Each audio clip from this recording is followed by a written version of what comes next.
Bem-vindos, alunos, a mais uma videoaula do professor Sérgio. Hoje veremos como interpretar e como realizar alguns testes diagnósticos para diabetes mellitus.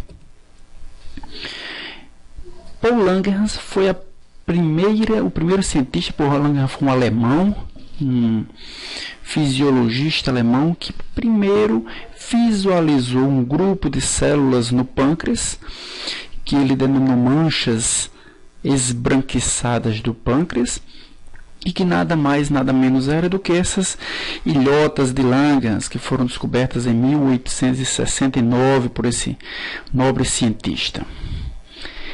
Em 1921, o C.F. Betting, juntamente com o seu nobre amigo, o Best, eles descobriram que pâncreas de cão produzia uma substância que posteriormente ia ser descoberta que era uma proteína, a insulina, e que essa insulina possuía duas cadeias. Uma das cadeias foi chamada de cadeia alfa, contendo 21 aminoácidos, e uma cadeia beta, contendo 30 aminoácidos. Essas duas cadeias são unidas por pontos do sulfeto. E posteriormente ia ser descoberta que elas era a substância produzida pelas ilhotas de Langerhans e que controlava os níveis glicídicos, a glicemia, em todos os organismos vivos. Bem, o pâncreas, mostrando aqui nessa figura, num grande aumento, ele possui as ilhotas de Langerhans, possui também os ácidos pancreáticos, que vimos em aula passada, são produtores de enzimas pancreáticas, mas as ilhotas de Langerhans, elas produzem, aqui no grande aumento, principalmente as células beta, produzem insulina. Essa insulina, produzida sob estímulo glicêmico, ela cai na corrente sanguínea e ela contribui com a entrada da glicose nas demais células, nos tecidos chamados insulino-dependentes. Bem, nem todos os tecidos são sensíveis à insulina. Nós temos os tecidos chamados tecidos insulino-dependentes, como, por exemplo, o tecido do cristalino, como o tecido da aorta, como o tecido muscular esquelético e como o tecido adiposo. Todas as células constituintes desses tecidos têm em comum a sua sensibilidade à insulina. Sensibilidade essa provocada por receptores. Então, a insulina se liga a receptores nesses tipos celulares e promovem a expressão ou a vacuolização para a superfície celular, para a membrana plasmática dessas células, de transportadores de glicose, chamado de GLUT. Então, todos esses tecidos têm em comum a presença de receptores para a insulina que transformam, ou melhor, que transportam esses GLUT para a superfície celular.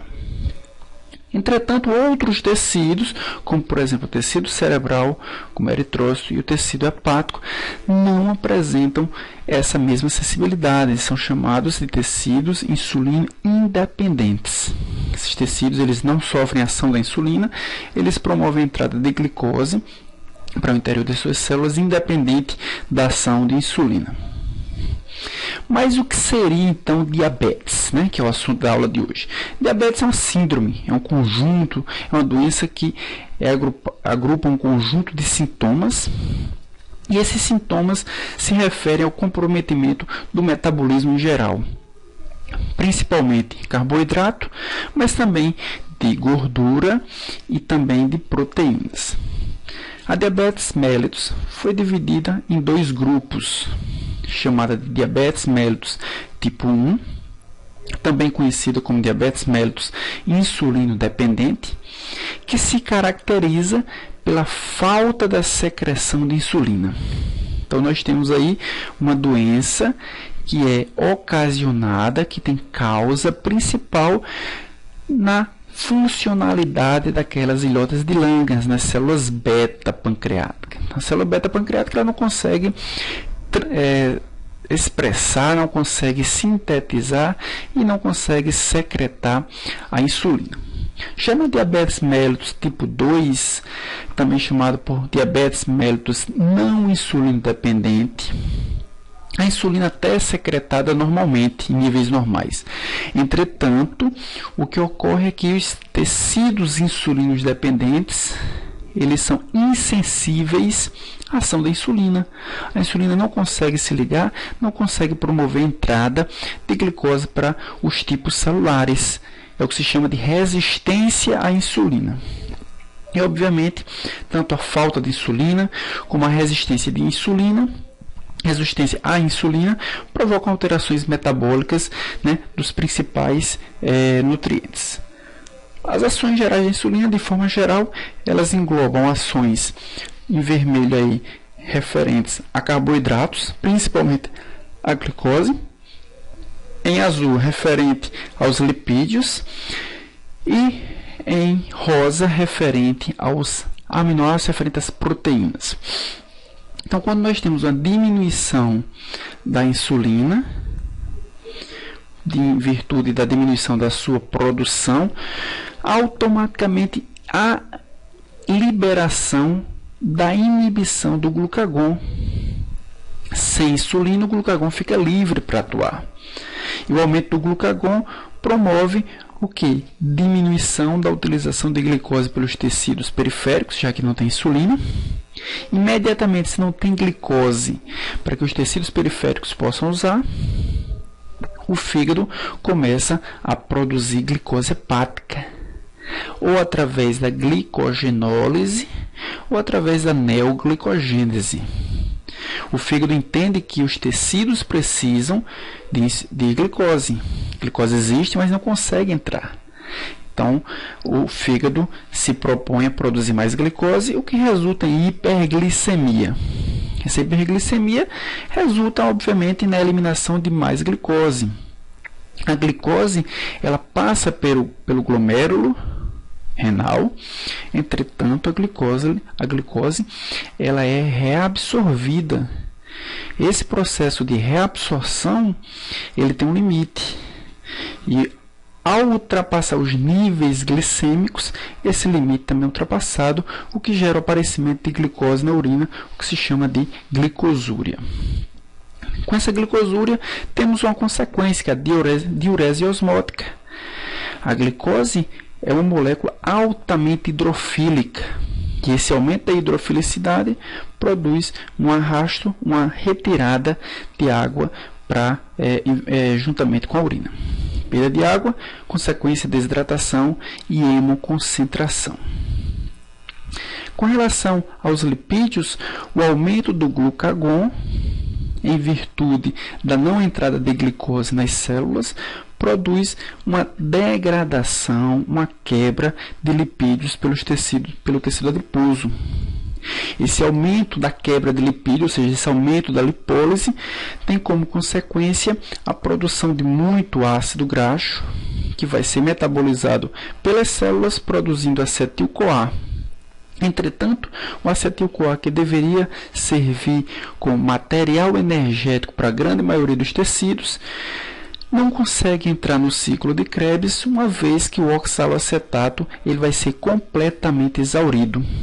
Em virtude disso, o acúmulo de acetil-CoA tem como destino a produção de corpos cetônicos, responsáveis pelo aumento da acidólise, responsável pela cetonúria e responsável pela hiperventilação na tentativa de retornar ou de controlar os níveis de pH plasmático.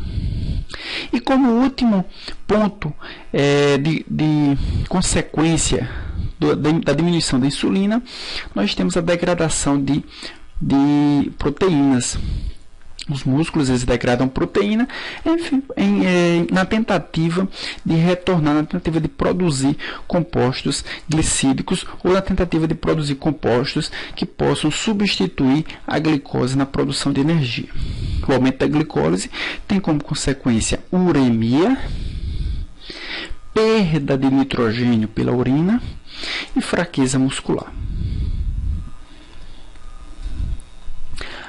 A glicemia de jejum ela pode ser classificada em diversos parâmetros, levando em consideração o seu nível no sangue.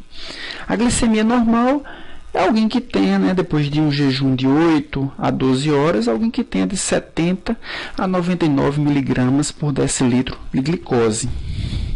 Abaixo desse nível, se tem o que se chama de hipoglicemia. E acima desse nível, se tem uma hiperglicemia. Essa hiperglicemia pode ser em virtude da tolerância diminuída à glicose, ou seja, alguém que sobre um ataque, um aumento na ingestão de glicose, não tem insulina suficiente ou a insulina não funciona adequadamente para diminuir aquela sobrecarga de glicose. Alguém que tem de 100 a 126 miligramas por decilitro de glicose após um jejum de 8 a 12 horas tem o que se chama de tolerância diminuída à glicose. Acima de 126 miligramas por decilitro pode ser considerado, né, diabetes mellitus. Como é regulada a glicemia nas diversas circunstâncias? Durante um período absortivo, né, durante a ingestão de glicose, nós temos um aumento da glicemia. Então, a glicose entra no vaso sanguíneo juntamente com outros nutrientes, como aminoácidos, como os ácidos graxos, né, como lipídios. E essa hiperglicemia estimula o pâncreas a produzir insulina. A insulina imediatamente produzida diminui a produção de glucagon. Então, o fígado, ao receber essa glicose, juntamente com a ativação, juntamente com o estímulo insulínico, armazena a glicose na forma de glicogênio. Aumenta a glicose e faz com que haja produção de glicogênio.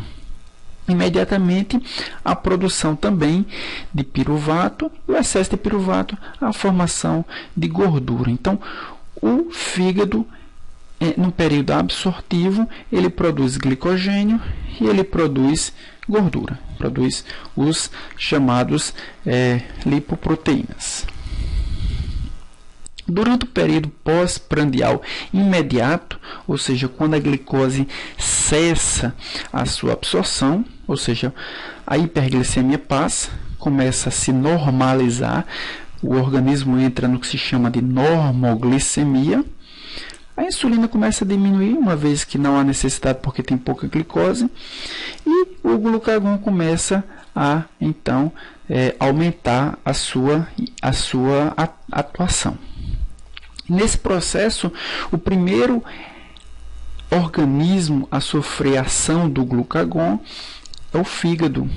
Os estoques de glicogênio que foram produzidos depois do período absortivo, eles começam a ser degradados.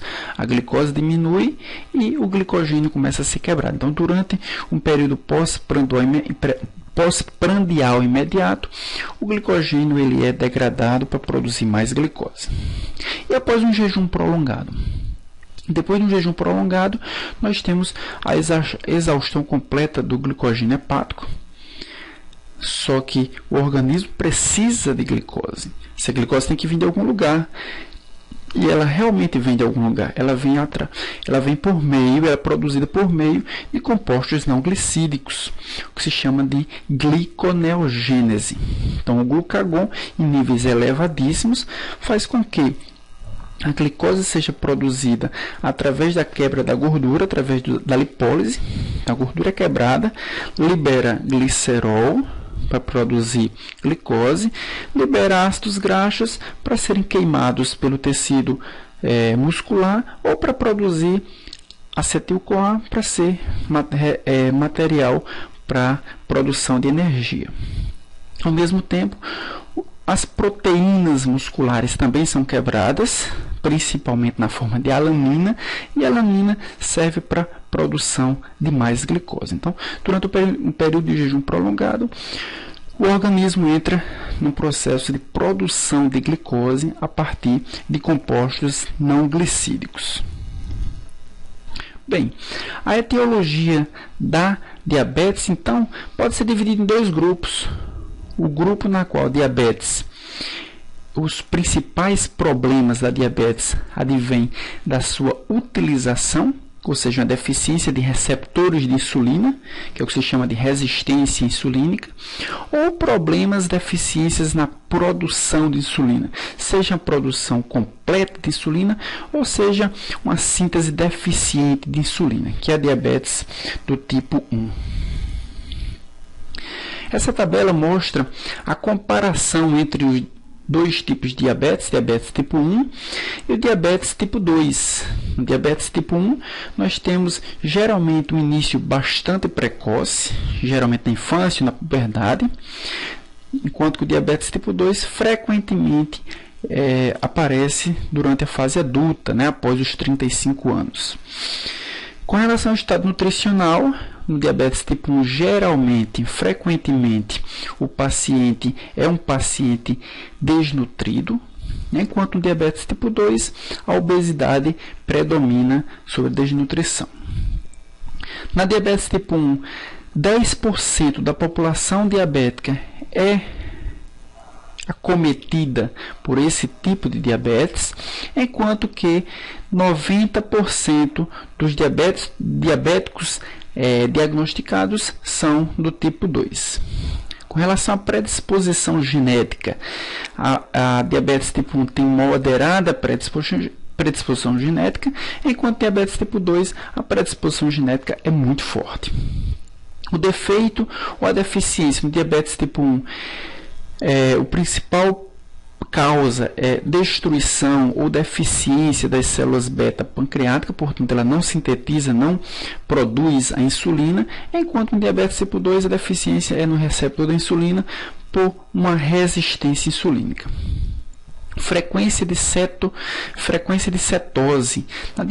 Na diabetes tipo 1 é muito comum aparecer cetose, inclusive isso é uma forma de diferenciar diabetes tipo 1 e diabetes tipo 2. Né? Os corpos cetônicos produzidos, na sua grande maioria das vezes, aparecem na urina, né? Uma cetonúria, enquanto com diabetes tipo 2 é muito raro aparecer cetose. A insulina plasmática é baixa ou ausente no diabetes tipo 1 e praticamente normal no diabetes tipo 2. As complicações agudas, no diabetes tipo 1 nós temos uma cetoacidose e no diabetes tipo 2 nós temos um coma hiperosmolar. Isso é uma forma de diferenciar diabetes tipo 1 e diabetes tipo 2. No diabetes tipo 1 nós temos, né, a gente vai ver um pouco mais à frente, mas eu posso adiantar aqui, nós temos o aumento da produção de corpos cetônicos. No diabetes tipo 2, esses corpos cetônicos não aumentam, mas a glicose aumenta o suficiente para carregar consigo a água e produzir assim um coma hiperosmolar. O tratamento com drogas hipoglicemiantes orais não é utilizado no diabetes tipo 1 e é muito utilizado no diabetes tipo 2. E no diabetes tipo 1 é utilizado principalmente insulina, enquanto que no diabetes tipo 2, exercício ou drogas hipoglicemiantes é a forma de tratamento mais utilizada. Quais são os distúrbios metabólicos vistos no diabetes tipo 1 e vistos no diabetes tipo 2? Já que os dois aumentam a glicose, já que os dois têm degradação de lipídios, já que os dois têm quebra de proteína também. A diferença básica é que no diabetes tipo 1 nós temos uma produção de insulina praticamente nula ou nula.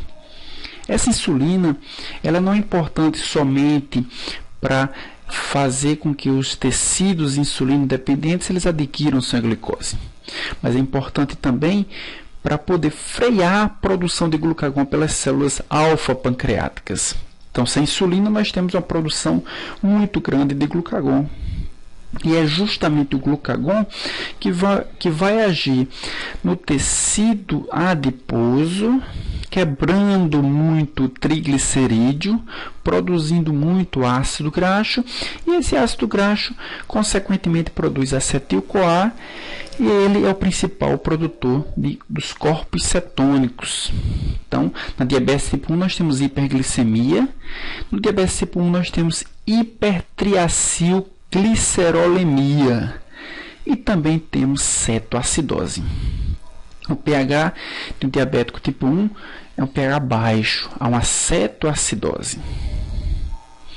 No diabetes tipo 2, há insulina, praticamente normal ou pouco deficiente. Essa insulina consegue frear o glucagon. Então, nós temos uma pouca atuação sobre os lipídios. Glicose também sobe, hiperglicemia. Nós temos hipertriacilglicerolemia também, mas nós temos poucos corpos cetônicos. A principal diferença entre diabetes tipo 1 e diabetes tipo 2 é a formação dos corpos cetônicos. Além da diabetes tipo 1, além da diabetes tipo 2, nós conhecemos também o que se chama de diabetes gestacional. É parecido com diabetes tipo 2.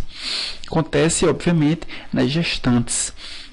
Os fatores de risco para esse diabetes são idade acima dos 25 anos, obesidade, história familiar de diabetes, crescimento fetal excessivo e antecedentes obstétricos de morte fetal ou de pré-eclâmpsia. Para tratar esse diabetes, a necessidade de se fazer um planejamento familiar, atividade física e administração de insulina quando necessário. Exames para se monitorar ou para se diagnosticar diabetes gestacional é a monitorização da glicemia de jejum ou a curva glicêmica, são os principais modos de se monitorar. Diabetes gestacional é uma alteração nos níveis de glicemia que são detectadas na gravidez entre a 24ª e a 28ª semana. Ela pode persistir ou não depois do parto, mas geralmente entre a 24ª e a 28ª semana os níveis glicêmicos sobem muito. Principais complicações desse tipo de diabetes é a macrosomia fetal, ou seja, o feto ele cresce muito, ele fica muito acima do peso, alguns atingindo até 5 quilos.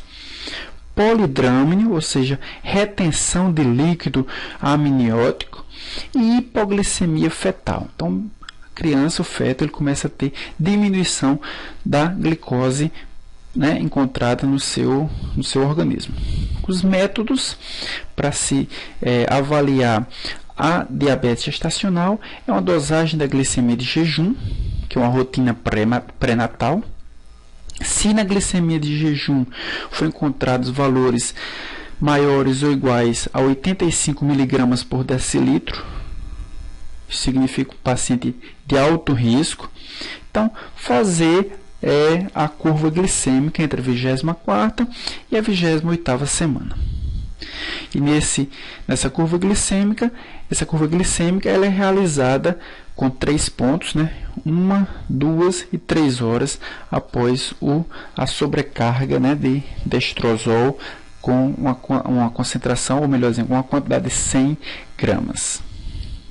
Então, nós temos aí um bebê, diabetes gestacional, ela tem algumas causas, né? Algumas teorias, algumas hipóteses para sua causa. As principais causas são a elevação dos chamados hormônios contrarreguladores da insulina, que provocam resistência insulínica, por isso ela é tão parecida com a diabetes tipo 2. Então, na diabetes gestacional, os níveis de insulina são normais, mas a sua atividade celular ela é diminuída. Hormônios como o hormônio lactogênico placentário, ou cortisol, estrogênio, progesterona e prolactina, são hormônios que podem ser contrarreguladores da insulina e, portanto, diminuir a ação da insulina nos tecidos insulino dependentes.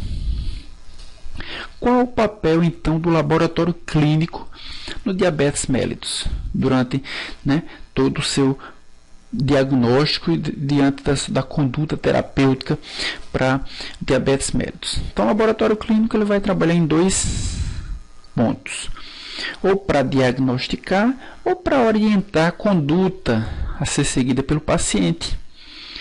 No diagnóstico, pode-se fazer o rastreamento do diabetes mellitus, que é insulino dependente, né, que é o chamado diagnóstico pré-clínico. Isso é utilizado para impedir que esse diabetes se desenvolva. Durante a fase clínica, o papel do laboratório clínico é demonstrar a existência de hiperglicemia, classificar esse tipo de diabetes e caracterizar a doença, como a doença se caracteriza, para que se possa tomar uma providência, uma conduta terapêutica.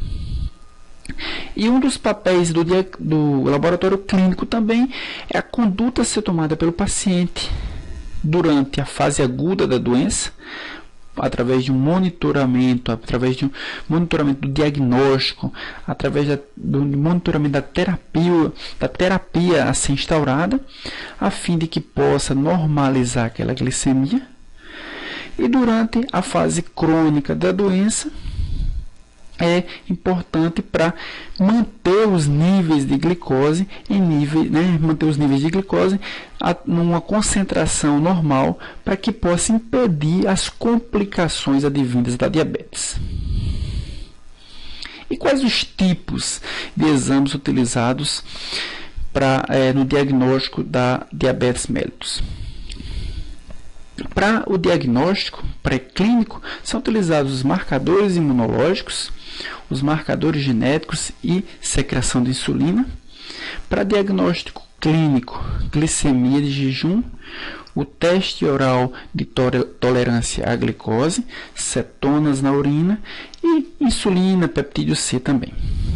Para a conduta terapêutica, são utilizados durante a fase aguda da doença a glicose, seja no sangue ou seja na urina, cetonas, também no sangue e na urina, o pH, o estado ácido-base, produção de lactato, a osmolaridade e a presença de eletrólitos. Durante a fase crônica da doença, a glicose, seja ela no sangue ou na urina, as proteínas glicadas, então a importância dessas proteínas na urina, a função renal, presença de colesterol, triacilglicerol e a avaliação também de transplantes. Então, o laboratório clínico tem a responsabilidade do acompanhamento do paciente através da glicose de jejum. A glicose de jejum é o quanto de glicose é encontrada no organismo após um período sem ingestão alimentícia. Portanto, para saber se naquele período a quantidade de insulina produzida foi suficientemente alta para diminuir a glicose. A glicose pós-prandial é após uma refeição, depois de 2 horas após uma refeição, se a quantidade de insulina foi suficientemente liberada no sangue para diminuir a glicose que foi absorvida. Frutosamina e hemoglobina glicada são 2 proteínas importantes para que se glicosilam, que se ligam à glicose e que são importantes para monitorar depois de algum tempo, quando aquela proteína foi sintetizada, quanto de glicose tinha para fazer essa ligação, para promover essa ligação entre a glicose e a proteína.